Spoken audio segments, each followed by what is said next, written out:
but he's our best performing trader at KB this year. And so, warm welcome for Grant.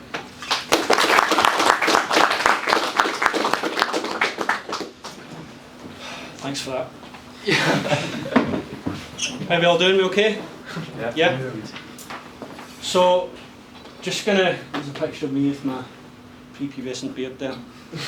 I'm just gonna walk you through quickly how I got into trading, what I've done before it, and kind of where I'm at now. So, got a bit of a weird journey to where I am, to be quite honest. So, first off, I grew up in Glasgow here. And after 5th year at school, I always wanted to get into property development, but I was always, I liked construction and stuff like that. So what I wanted to do was an apprenticeship. So I completed a 4-year joining the apprenticeship, and pretty much after this, me and a good friend of mine started a property development company. This was maybe 2 years ago, and it was difficult, but first year went really well. For a new company, we're getting a lot of interest and really enjoying it. So from there, with the property business, the work was very condensed. So I'd get a big refurb, at one time, and then be dead focused for 2 weeks or whatever, and then a few months could go by and there's just nothing. So I was getting pretty bored, if I'm honest. And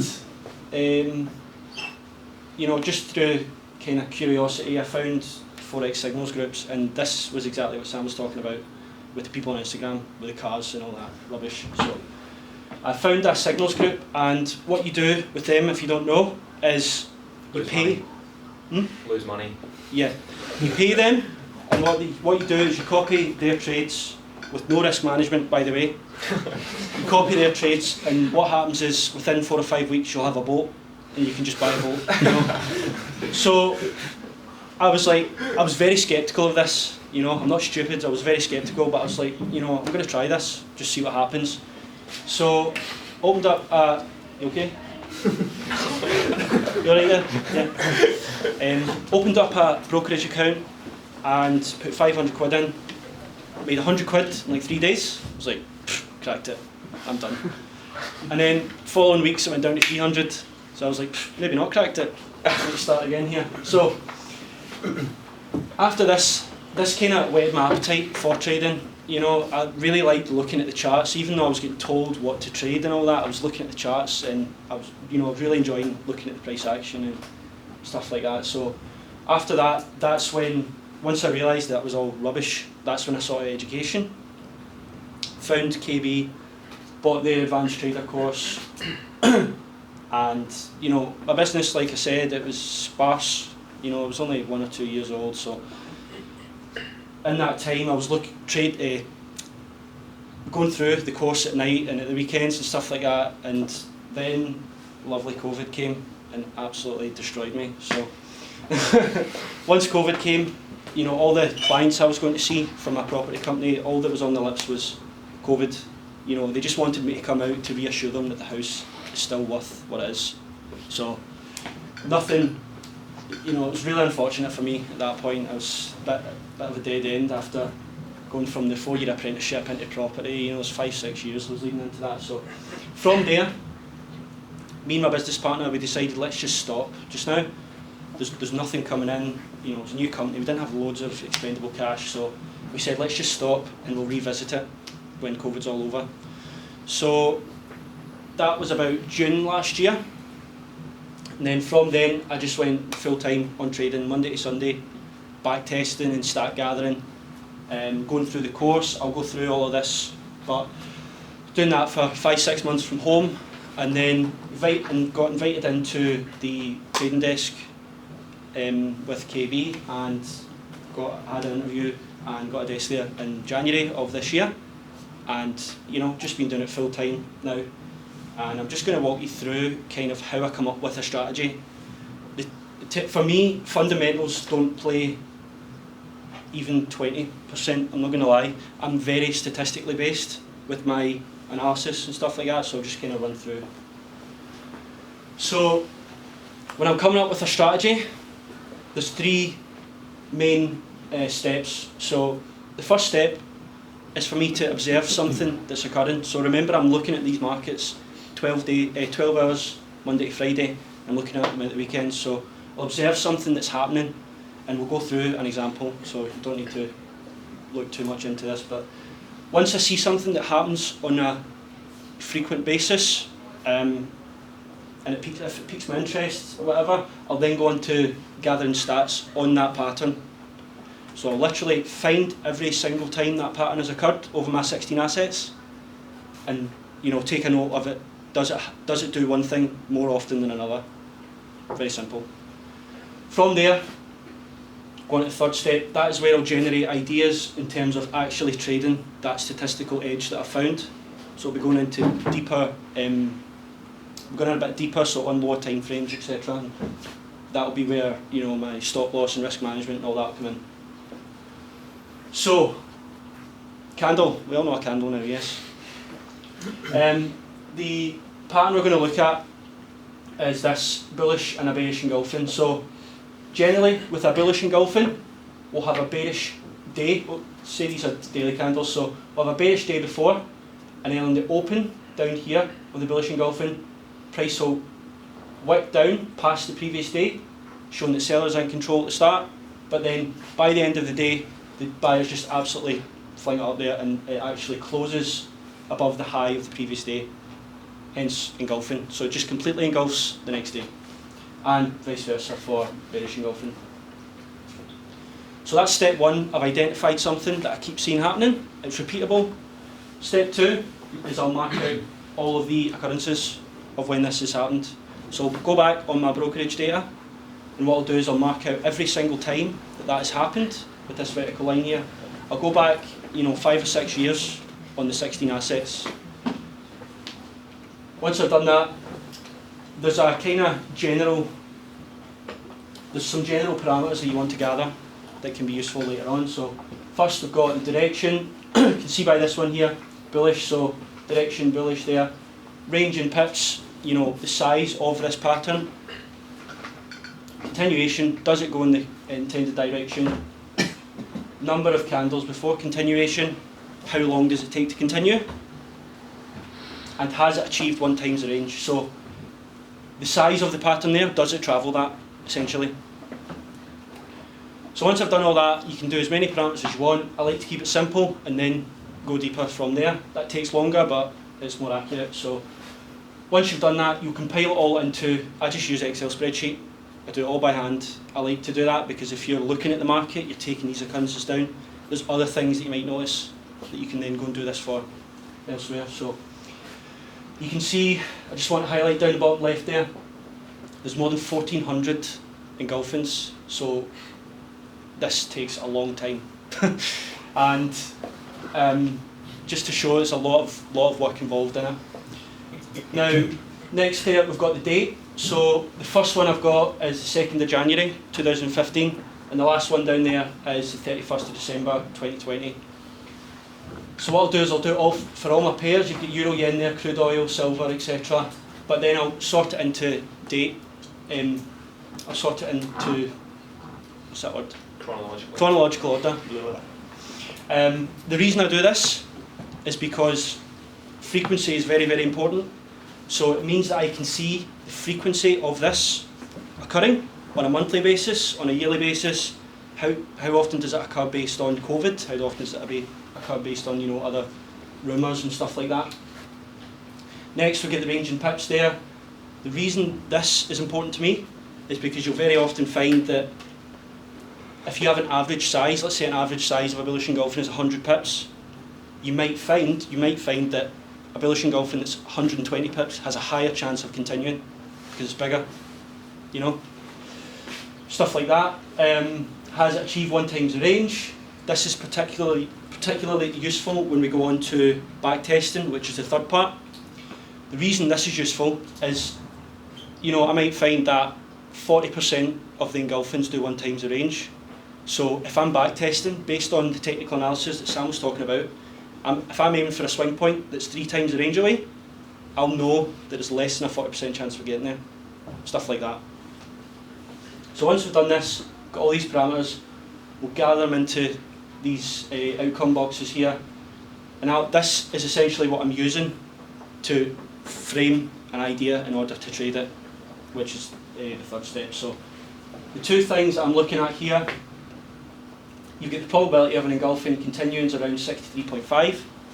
So you can see that that's not actually that much. You know, it's not 90% chance that it happens, but this is how, you know, intricate the markets are, and there's actually money to be made from something that only happens 65% of the time. Down the bottom there, we've got a probability of price reaching the previous day's high or low before it continues. That's a bit of a tongue twister, but I'll show you on the chart what this looks like. So, got this bullish engulfing here. I define continuation as price closing above the high of the bullish engulfing. Once it has done that, that is what I would write true for continuation. Next, we've got the previous day's high here. So we can see this candle prior, that is the high of the previous day. So what you can use this for, this frames a general idea for me. And that general idea is that if price comes down in the next day, after the bullish engulfing, if price comes down to that previous day, there's around a 65% reaction, around a 65% chance of a reaction in my favour. So if I did that 100 times, I'm going to come out up. You know, it's as simple as that, really. This is what I was saying. I use a lot of statistics in the way I trade, a lot more than anyone else in the office, I would say. So for talking's sake, we've got a buy order there. We can see on this occasion it does work out. Price does violate it a little bit, but my statistics includes for that, and this is where the trade management will come in for when price does, you know, these moves before it continues. And you can see it does kind of do 1 times range there. So how do I know it's going to keep working? I don't. But I've gathered years of data with thousands of examples, and that's the only thing that we can all go off of. That is it. So at this stage, once you've found something that works, more often than not, third step, backtesting. So backtesting is the same again. I'm going back, using historical data to test a trading strategy. Now, I've got that engulfings continue more often than not, so now I can use technicals that Sam was talking about to intertwine the continuation rate and the technicals together. You get me? Is everyone with me? Because that'll be I'll use that on lower time frames, and then generally, you know, from a certain point, based on, you know, how much I make when I win, how much I make when I lose. This is where backtesting you can really find that happy medium. So once you've done this, very similar, you can see in the background there's another Excel sheet. Once you've done that, you can then further refine your backtesting. So stats is really statistics, and does it continue one way over another? It's just the foundation. And then from there, when you develop a market understanding of price action and probabilities and stuff like that, that's where you can use that backtesting to further, you know, narrow your edge, essentially. Now, what is the goal with backtesting? Two main things for me. How does it perform? How does the system perform when once you've backtested, you know, this 5 years of data? So this is going back to the coin flip that Sam was saying. There might be a 50% chance of it working. There might be a 30% chance. There might be a 75%. That's what we don't know. All we know is that from a higher perspective, it goes up. Bullish engulfing continues more than it doesn't. So yeah, just the win rate and returns achieved. So how much do you make when you win? How much do you lose when you lose? On average. Second, this is something I'm really, you know, I feel really passionate about, because there's there could be strategies out there that are 70% accurate. You know, 70% of the time you could win, and when you win, you make £250 for talking's sake. When you lose £100. But if that only happens 4 days a year, if it only happens 4 times a year, it's not worth anything. You'd be better with half the probability and trading it 100 times in the year. So just go back to this example. This is a little snippet of the backtesting sheet. This is the initial backtesting sheet that I'll gather data on. So first of all, we've got the month. Same as the stat gathering, I like to see, you know, the probability of how much it makes month on month, how much it loses, probability of a losing month. This is all this is confidence building. Because if I backtest this over 5 years, and let's say there's 10 occasions, there's 10 months that are negative. It means that if I have a negative month and I lose a lot of money, let's say, I know that that's possible, and I know not to deviate from my plan. So it's all just confidence building once you've got that core. Next, result and gain, you know, that's why we're doing it. How often does it win, how often does it lose? The gain, how much, and how much does it win, how much does it lose? And then just at the end here, we've got screenshots. So these are vital for when you have backtested something, you go back to it again to further refine it, to make your edge greater, to make more money. If you have an idea in your head, you can just quickly go to all these screenshots, you know, with your same approach to technical analysis, and you can see the probability of one thing happening over another. That's all it is to me. I take a very simplistic approach to it. Once that's been done, we'll gather all the outcomes again. Now, this is very important. This is actually pretty similar to my live results, but it's just on a smaller scale here.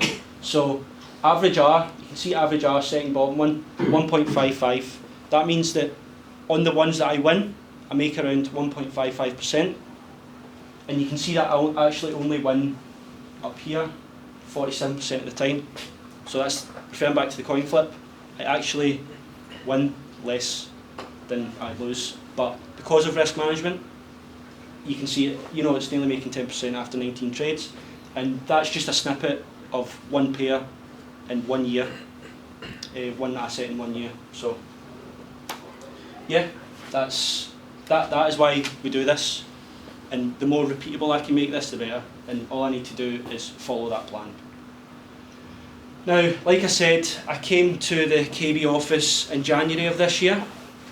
This was my results. This is an equity curve simulation, okay? So this is based on my results for January, February, March of this year, my live trades. This is the projected equity of my account. It's great, isn't it?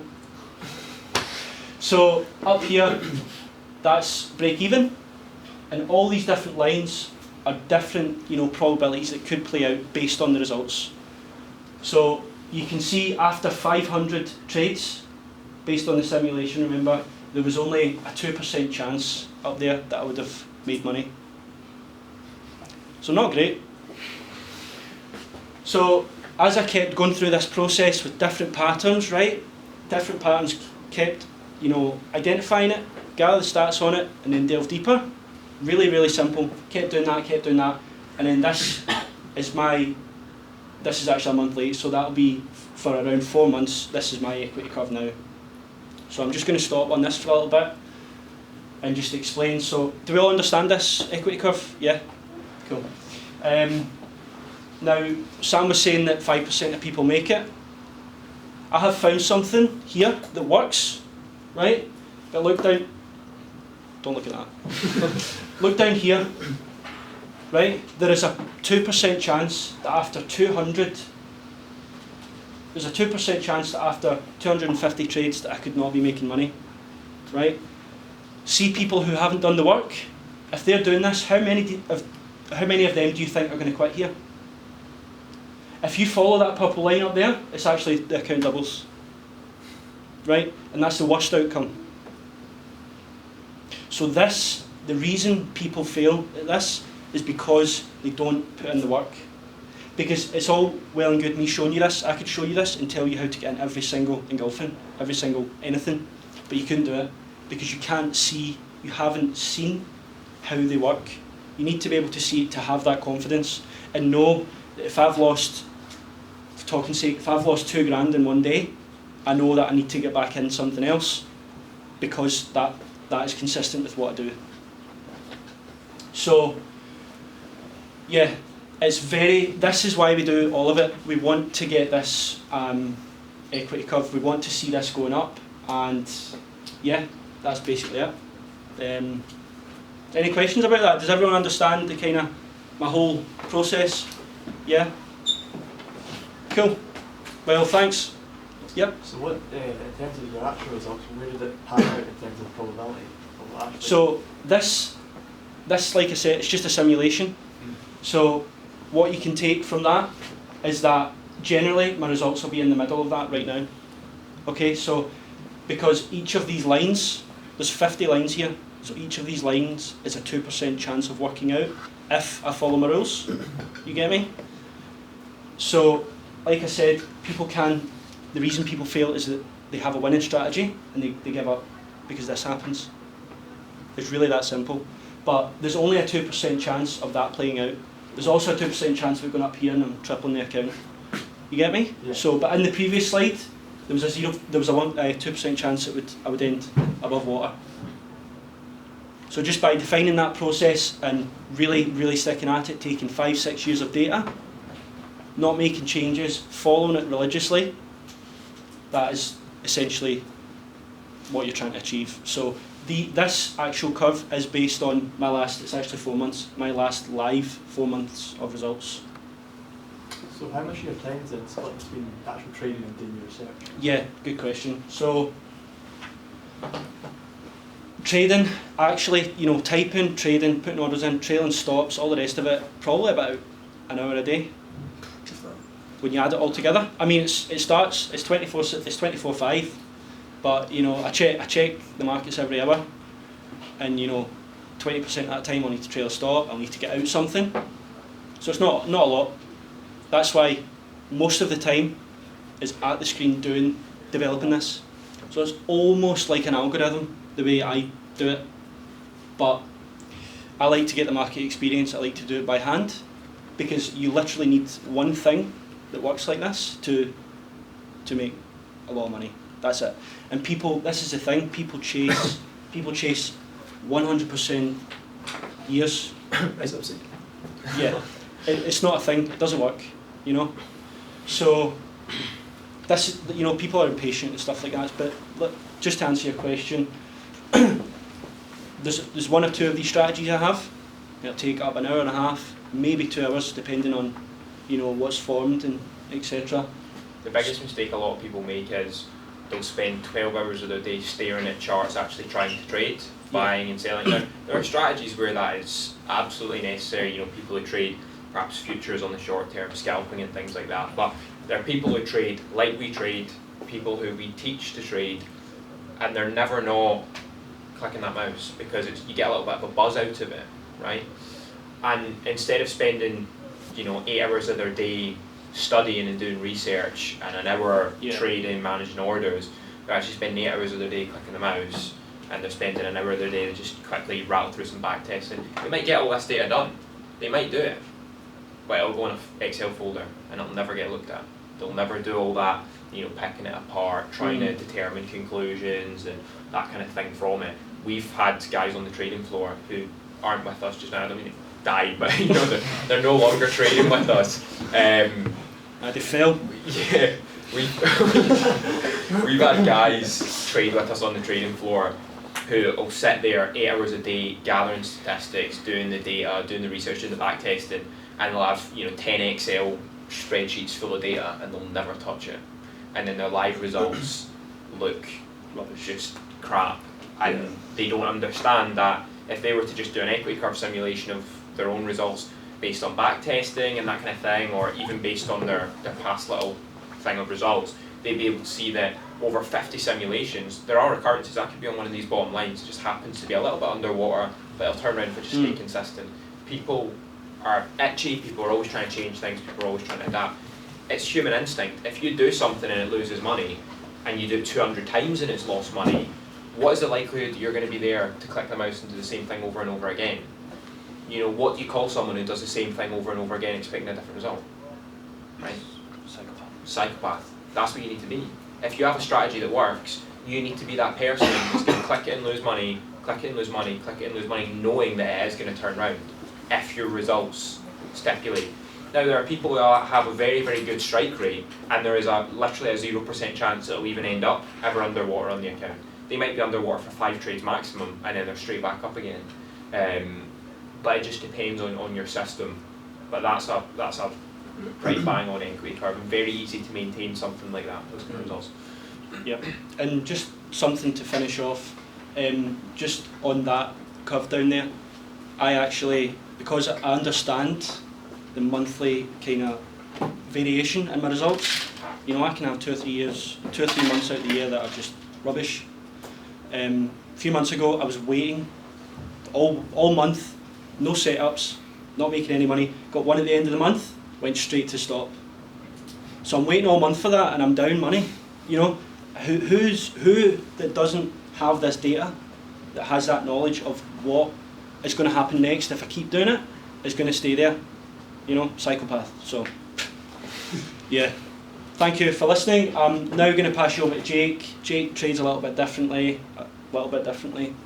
Yeah, it's too much for me, I don't know. Yeah, and he'll talk us through his journey into trading. So, thanks for listening, guys.